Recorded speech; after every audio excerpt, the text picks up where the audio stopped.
Monsieur Macron a comparé la situation de la France de 2018 avec celle des années 30. Souhaitez-vous commenter cette puissante analyse? Oui, alors j'ai pris connaissance de cette déclaration avec quand même beaucoup de perplexité d'abord et d'indignation ensuite lorsque j'ai découvert ce que Macron avait dit. Donc j'ai sous les yeux exactement ce qu'il a dit. On va relire ensemble cette déclaration qu'il a faite, qui est la suivante. Il a dit « Je suis frappé par la ressemblance entre le moment que nous vivons et celui de l'entre-deux-guerres. Dans une Europe qui est divisée par les peurs, le repli nationaliste, les conséquences de la crise économique, on voit presque méthodiquement se réarticuler. Ça ne veut rien dire. Pourquoi se réarticuler? C'est un de ces mots qu'affectionne M. Macron et qui ne veulent rien dire. Pourquoi pas on voit apparaître tout ce qui a rythmé la vie de l'Europe de l'après-Première Guerre mondiale à la crise de 1929.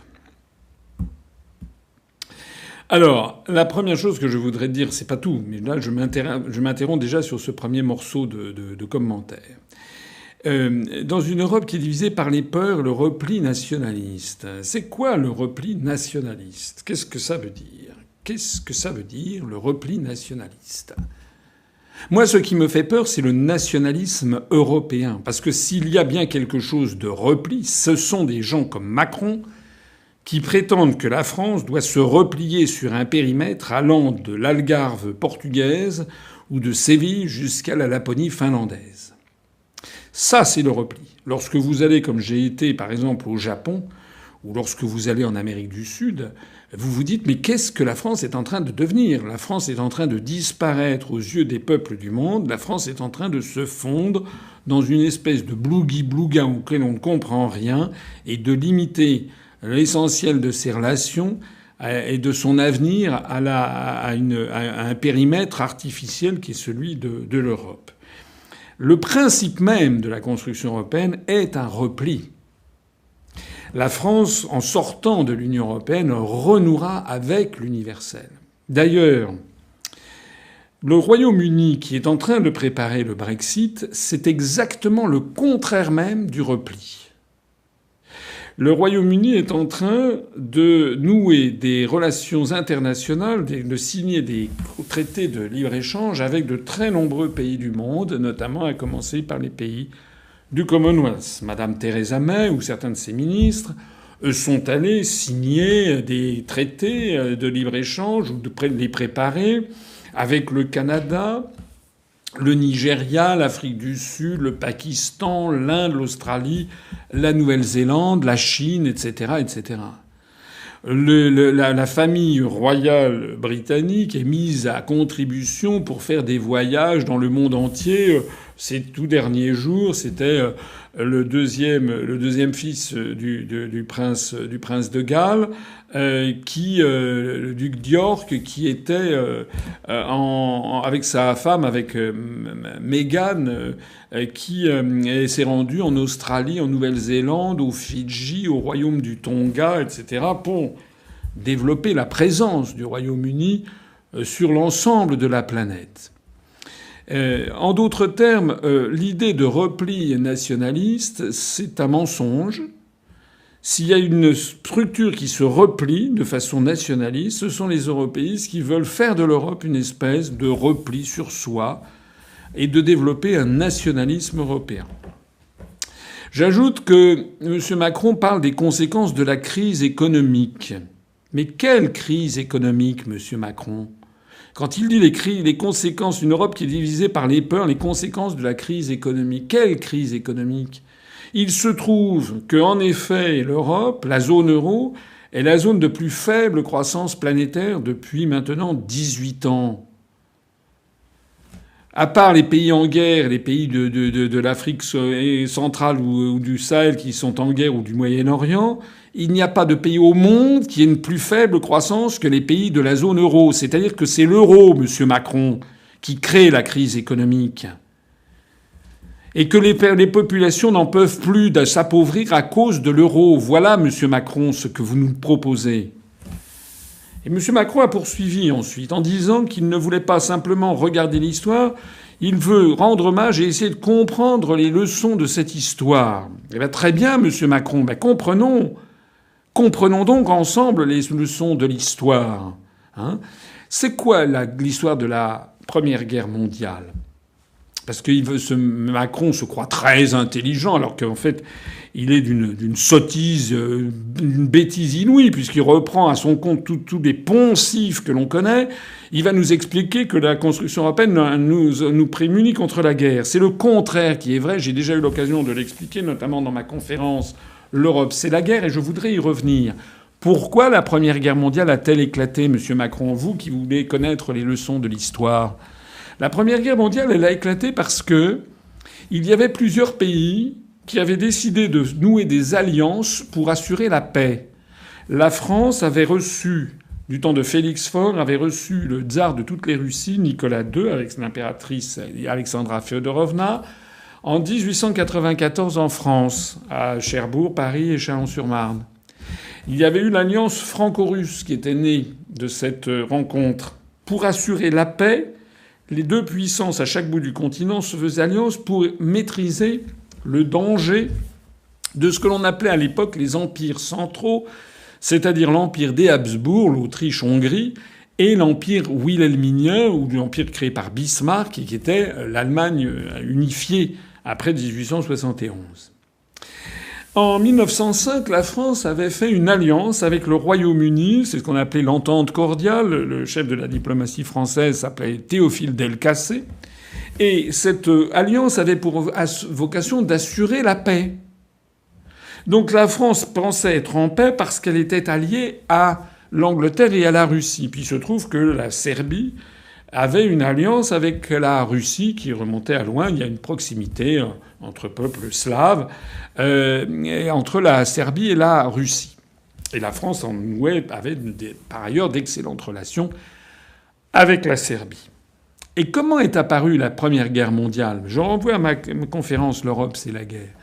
La Première Guerre mondiale, elle a découlé de toute une série de conséquences, notamment démographiques, mais également en matière industrielle, en matière d'appropriation des matières premières, notamment les matières premières au Moyen-Orient, la construction du Bagdad-Ban, le chemin de fer qui allait d'Allemagne jusqu'en Irak et qui avait vocation à exporter les premiers barils de pétrole n'a pas pesé pour rien dans le déclenchement de ce conflit planétaire. Mais la Première Guerre mondiale, elle a éclaté parce que l'archiduc d'Autriche, François Ferdinand, a été assassiné à Sarajevo. Ça, c'est le fait déclencheur.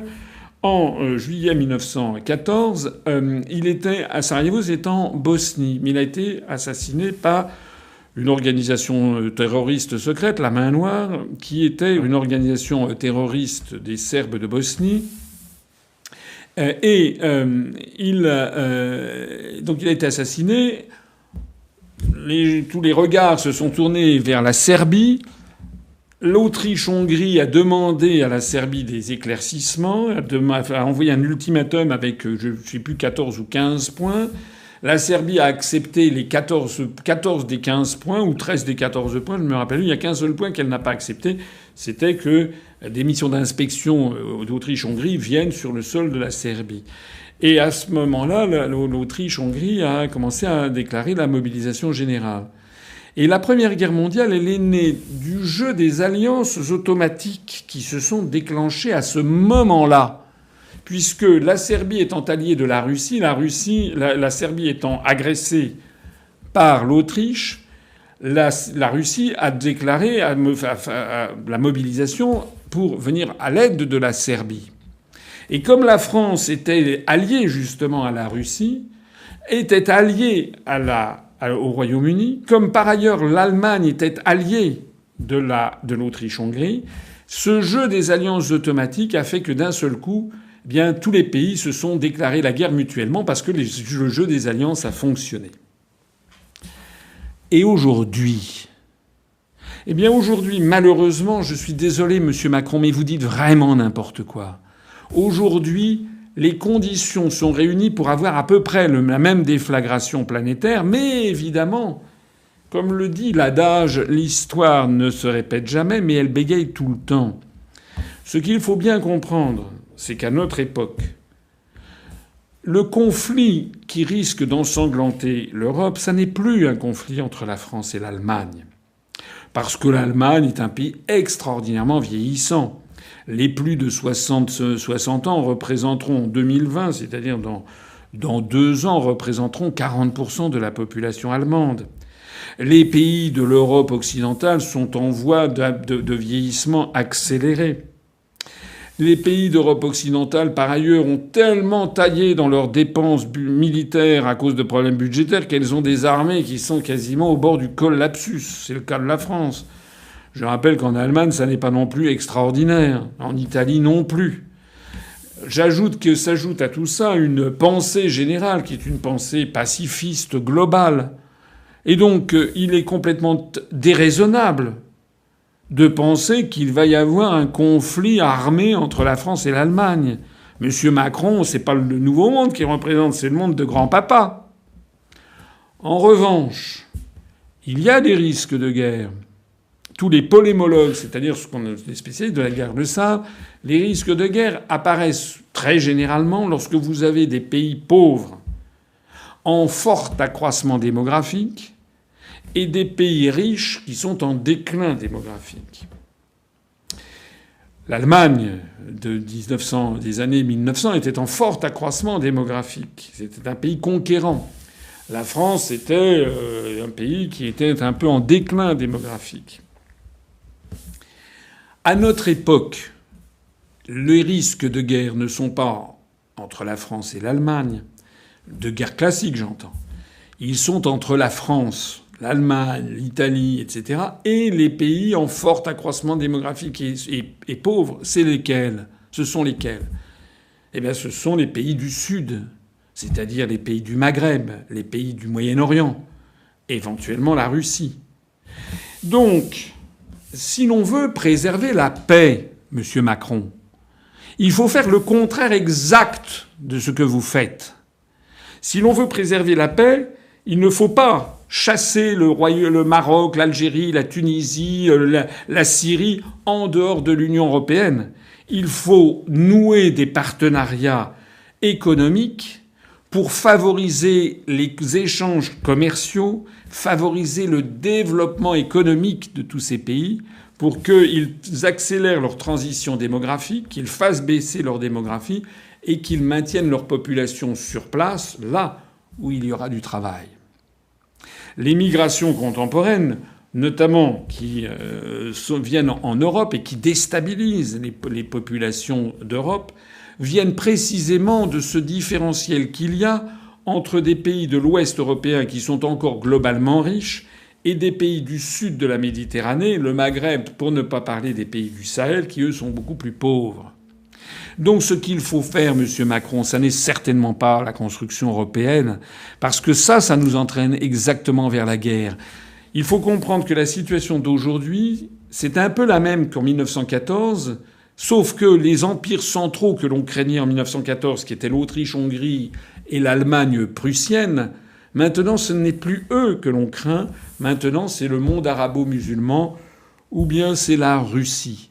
Et donc, si l'on veut développer la paix mondiale, si l'on ne veut pas voir se reproduire des horreurs, eh bien il faut avoir une politique d'amitié, de coopération, de développement économique, justement avec la Russie et avec le Moyen-Orient et le monde de l'Afrique, notamment du Maghreb et du Sahel.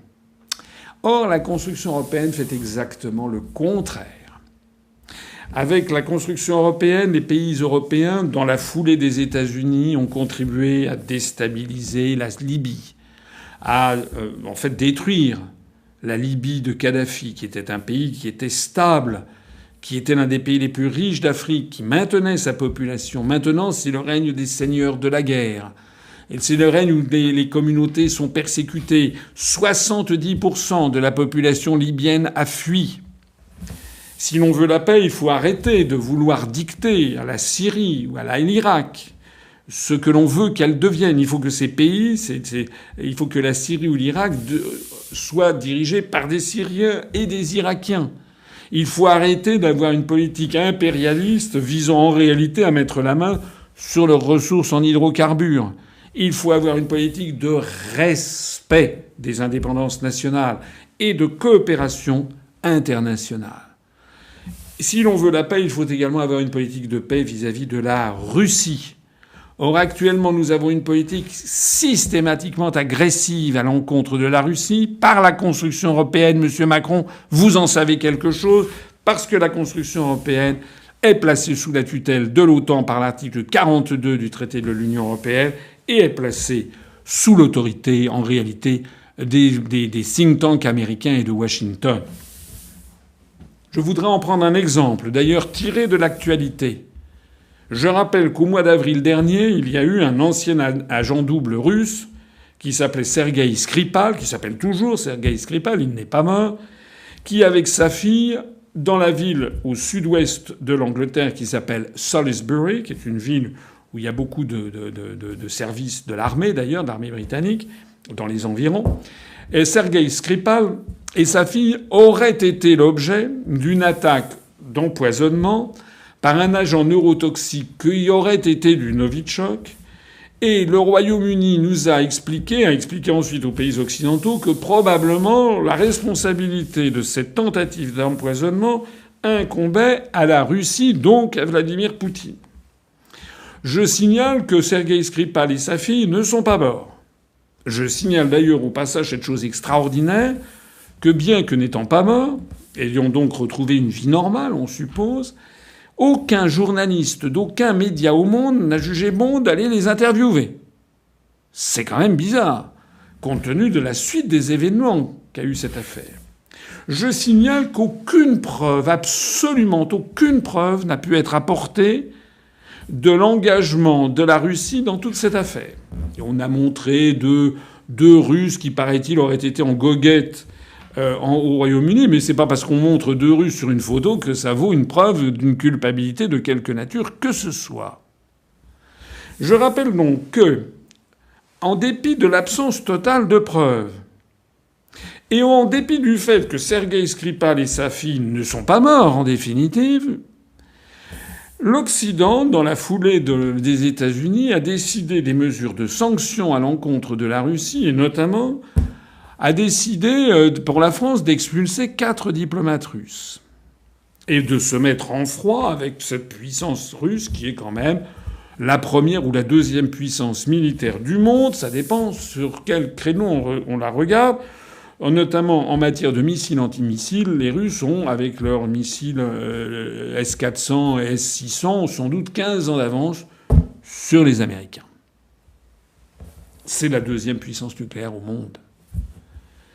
Eh bien, ceci doit être comparé avec l'attitude qu'a eu la France, ou qu'ont les pays occidentaux, avec l'affaire Khashoggi, le Saoudien. Ce journaliste saoudien qui a été, on le sait, étranglé. Il s'est rendu au consulat d'Arabie Saoudite à Istanbul pour y retirer des papiers pour son mariage avec sa petite amie qui était turque. Il est entré au consulat, il n'en est jamais ressorti. On sait de sources sûres qu'il a été étranglé, puis démembré, et que l'on aurait trouvé des morceaux de son corps dans le jardin, excusez du peu, du consul d'Arabie Saoudite à Istanbul. Le mieux de l'histoire, c'est que l'Arabie Saoudite elle-même, après avoir, dans un premier temps, nié les faits, les a reconnus, que le type a bien été assassiné au sein même du consulat d'Arabie Saoudite à Istanbul, qu'il y a bien une équipe de tueurs qui sont venus de Riyad de 18 personnes. D'ailleurs, l'un d'entre eux, l'un des principaux responsables, est mort quelques jours après dans un accident de voiture très suspect, très bizarre à Riyad en Arabie Saoudite. Et puis, on sait que tous les regards convergent en définitive vers la responsabilité probable du prince Mohammed Ben Salman, qui est le prince héritier, le fils du roi d'Arabie actuel.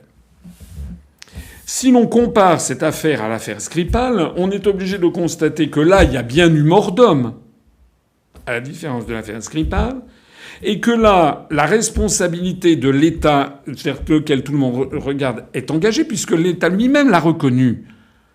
Pour l'instant, il n'a pas reconnu encore quel était le commanditaire final, et beaucoup de gens, à commencer, semble-t-il, par le président turc, estiment que c'est le prince héritier lui-même. Mais même en mettant de côté le prince héritier, l'Arabie saoudite a reconnu la responsabilité des agents de sécurité de l'État saoudien.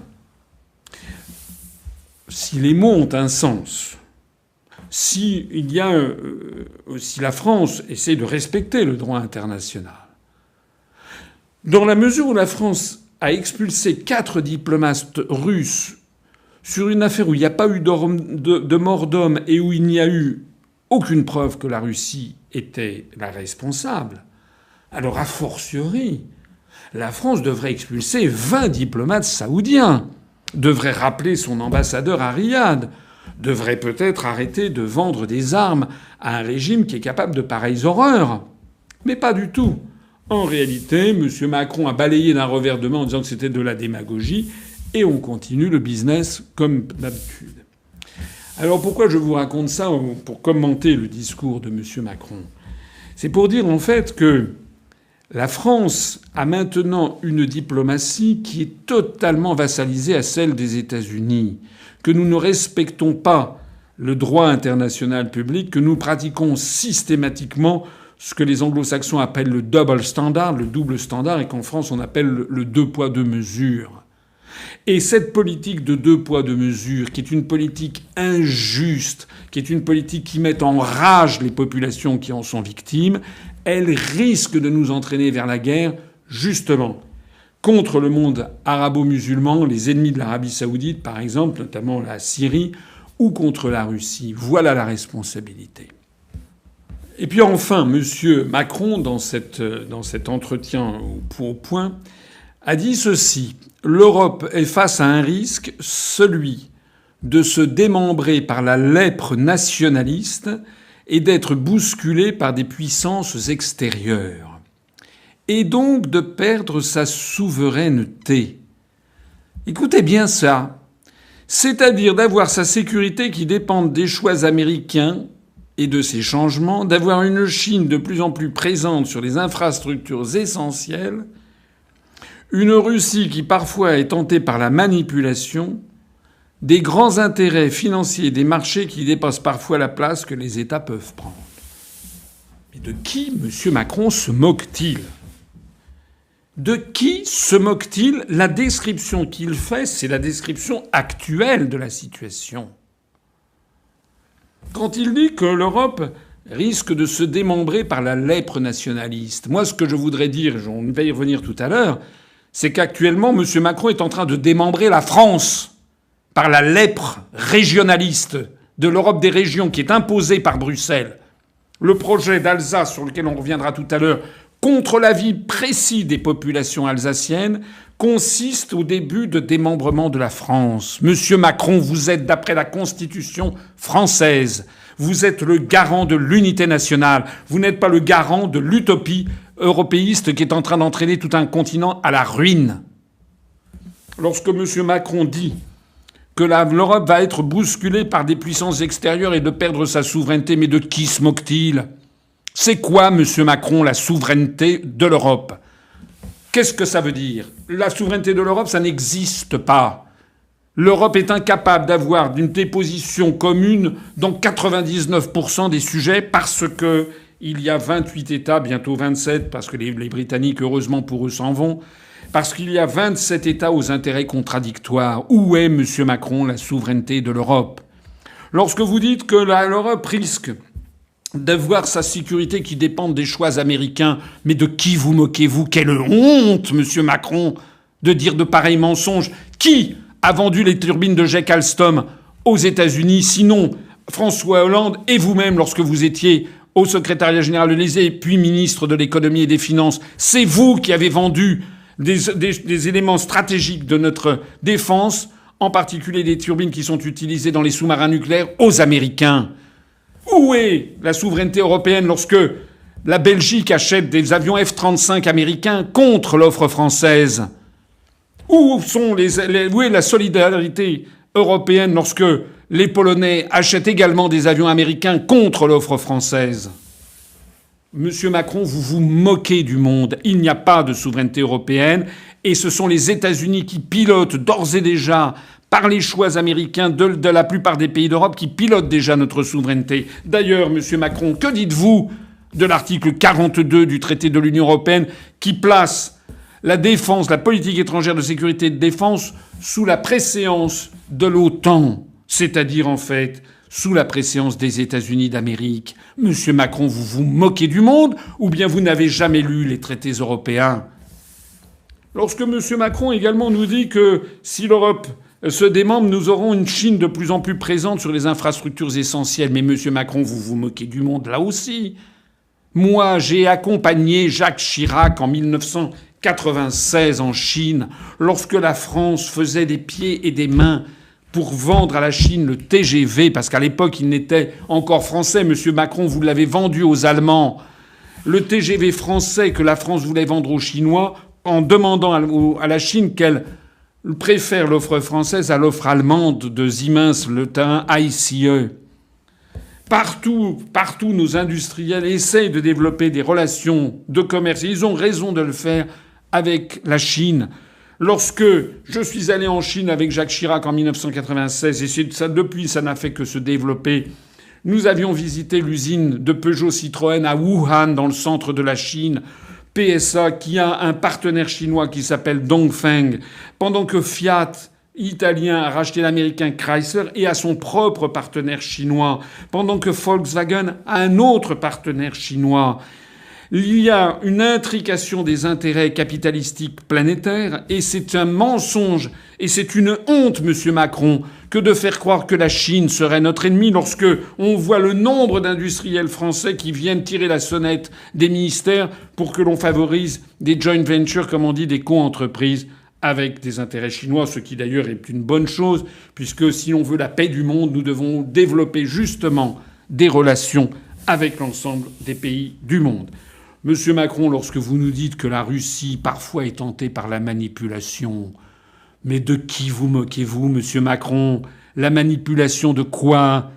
La manipulation, j'avais vu, il y avait dans le journal Le Monde au mois de février de 2017, il y avait Monsieur Ferrand qui avait annoncé que l'élection présidentielle française risquait d'être manipulée par la Russie. Mais de qui vous moquez-vous?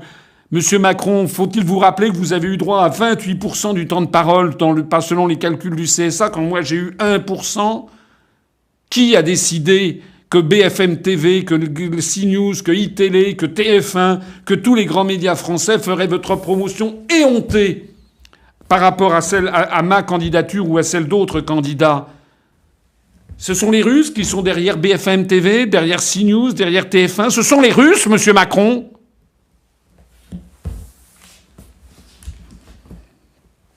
Le plus extraordinaire, c'est lorsque, Monsieur Macron, vous nous dites que il faut faire l'Europe, sinon les marchés financiers, les grands intérêts financiers dépasseront la place des États. De qui vous moquez-vous? Aucune réglementation financière ne peut être prise au sein de l'Union européenne, justement parce qu'il faut l'unanimité et que justement il y aura toujours des États, ceux qui dépendent notamment le plus des marchés financiers, qui s'opposeront à toute réglementation, toute taxe Tobin, toute restriction aux échanges de mouvements de capitaux qui permettent l'évasion fiscale. Jamais Malte, jamais le Luxembourg, jamais les Pays-Bas, jamais un certain nombre de pays d'Europe de l'Est ou scandinaves accepteront d'avoir une réglementation des marchés financiers et des contrôles des mouvements de capitaux. Monsieur Macron, en réalité, vous êtes un sinistre personnage. Vous resterez dans l'histoire de France comme probablement le plus mauvais chef d'État français depuis Charles X, et encore Charles X n'était pas sans mérite. Tout ce que vous avez fait depuis que vous êtes arrivé à l'Élysée n'est que mensonge, perversité, manipulation des opinions publiques. Vous vous êtes fait élire avec des manipulations du type Pensez printemps, les amis. Vous êtes en train de vous attaquer aux petites retraites. Vous êtes en train de vous attaquer aux petites gens. Vous êtes en train de vouloir mettre la société française en coupe réglée sous la surveillance de tout le monde. Vous avez des petites colères. Vous êtes quelqu'un de tout à fait étriqué. Vous mentez effrontément quand vous essayez de comparer la situation actuelle aux années 30. Nous n'avons pas de leçons de fausse histoire et de fake news à recevoir de votre part, monsieur Macron. Le problème qu'il y a aujourd'hui, ça n'est pas 1900, les années 30. Nous sommes au contraire dans les années 1845, 1847. C'est le réveil des nationalités contre les empires. En réalité, les peuples d'Europe ne supportent plus la prison des peuples qui est devenue la construction européenne, qui impose des politiques contre la volonté des peuples, qui bafoue et qui piétine constamment la démocratie, comme vous êtes en train de le faire en Alsace, malgré le référendum de 2013, comme vous l'avez fait, vous et vos sbires, avec les 55% de Français qui ont voté non à la Constitution européenne. Monsieur Macron, ne nous donnez pas des leçons de démocratie. À la BBC, au mois de février dernier, vous avez expliqué que s'il y avait un référendum en France sur le Frexit, probablement une majorité de Français voterait le Frexit. Eh bien, vous refusez de faire ce référendum, et non seulement vous refusez de le faire, mais vous accélérez cette politique dont vous savez pertinemment, puisque vous l'avez dit publiquement, qu'une majorité de Français est contre. Monsieur Macron, vous êtes un petit dictateur, vous serez balayé par l'histoire, et le plus tôt sera le mieux.